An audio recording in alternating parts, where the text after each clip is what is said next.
নগদ টাকার তীব্র সংকটে দেশের ব্যাংকগুলো গ্রাহকের চাহিদা মেটাতে নিয়ন্ত্রক কর্তৃপক্ষ থেকে ব্যাংকগুলো একদিনে ধার নিয়েছে 25,000 কোটি টাকার ওপরে। যদিও বিপুল অর্থ ধারকে অস্বাভাবিক বলছে না বাংলাদেশ ব্যাংক। মুখপাত্র বলছেন, টানা 3 দিন ব্যাংক বন্ধ থাকায় নগদ টাকার চাহিদা বেড়েছে। সাইদ আরমানের রিপোর্ট।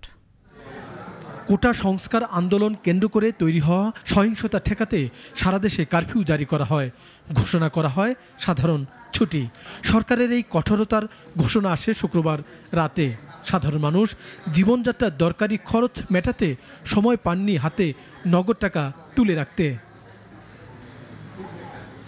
সাধারণ ছুটি চলে মঙ্গলবার পর্যন্ত, ফলে নগদ টাকার সংকটে পড়ে অনেক মানুষ।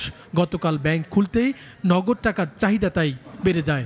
তীব্র তারল্য সংকট থেকে বাণিজ্যিক ব্যাংকগুলো 25,500 কোটি টাকা ধার করলো বাংলাদেশ ব্যাংক থেকে। ডেইলি হইলে কিন্তু আপনার আগের দিনেরটা আগের দিন চলে যেত, পরের দিনেরটা পরের দিন। কিন্তু ওই যেহেতু অ্যাকুমুলেট হয়ে এক জায়গায় আসছে, একদিনে এসে সবগুলোকে আমাকে সেটেল করতে হচ্ছে, তো ওই জন্য এই পরিমাণটা বেড়ে গেছে প্রথম দিনের।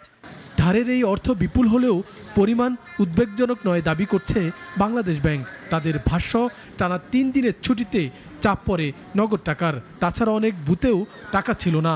এসবের পেছনে বড় কারণ। এটা অস্বাভাবিক না, এগুলো স্বাভাবিক প্রক্রিয়া, কখনো বাড়ে কখনো কমে। আর যেহেতু এই 3 দিনের আপনি দেখেছেন যে একটু ক্যাশ উইথড্রল বেশি হবে, কারণ মানুষজন তো হঠাৎ করে একদিনে গিয়ে সবাই ক্যাশ উইথড্র করছে, প্রায় 1-2 সপ্তাহর ইয়েটা একদিনে গিয়ে হচ্ছে। এই সময়টা ফান্ড ম্যানেজমেন্ট একটা ইস্যু দাঁড়াবে। জানা গেছে ইসলামী ব্যাংকগুলো নগদ নিয়েছে 1,500 কোটি টাকা, আর অন্য ব্যাংক ও আর্থিক প্রতিষ্ঠান বাকি টাকা নিয়েছে। রেপো সহ নানা উপায়ে নগদ টাকার সংকট সামাল দিতে ব্যাংকগুলো ধার করে কেন্দ্রীয় ব্যাংক থেকে। নানা কারণে সাম্প্রতিক সময়ে নগদ টাকার চাহিদা অনেকটা বেড়ে গেছে। সাইদ আরমান, নাগরিক, Dhaka. Walton air conditioner exchange অফারে স্প্লিট এসিতে 23,000 টাকা পর্যন্ত নিশ্চিত ছাড়।